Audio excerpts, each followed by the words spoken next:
If you're growing hellebores and you've ever gone to pick them and pop them in a vase, the most common thing that I hear from people is they'll just wilt. Hellebores are a gorgeous flower. They're one of those flowers that will flower very, very early in the start of your season. So they'll flower at the end of winter to early spring.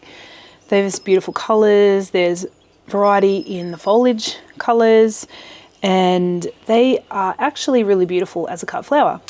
However, do you continually have a problem that this is how your hellebores look a day or two after cutting them? Just wilted and horrible looking.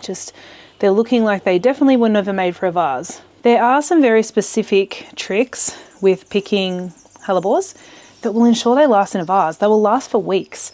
I had some in my bathroom that lasted 3.5 weeks and they look perfect, but there is this one very specific stage that you need to wait for before you pick, and it'll ensure long vase life. So I'm going to go and show you that now. This is my hellebore garden. They love a woodland sort of area. They like dappled sunlight, and through summer they really do need to be in shade. And they like a really thick sort of broken down mulch bed, especially mulch leaves. So it's perfect to pop them under some big deciduous trees that are going to drop their leaves and provide a beautiful environment for your hellebores. When you look at a hellebore, it's really easy to think that these are petals, but they're actually not. They're called sepals. They're the protective, it's like a protective part of a flower, but it's actually this middle section that is the flower, and then there's the stamens inside on the center. Here's another example on one of my blacks. The flower is actually the center part that's colored, and then these are the stamens right here.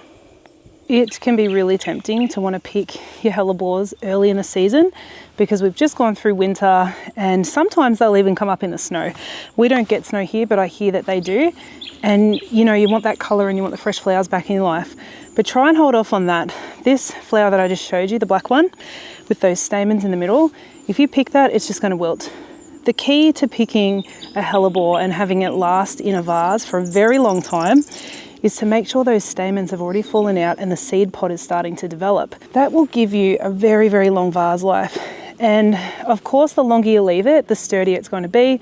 And sometimes they will even be sturdy enough to just not even be in water for a day or so. So really good in wedding work, really good in event work, really good for the little boutonnieres. But you must wait. And I'm going to show you exactly what that looks like. So we'll go back to these black ones. You can see the one on the left, this one here with all its stamens, that is much too early to pick. But the one here, it has developed a seed pod. You can see that the stamens have fallen out and it's developing a seed pod.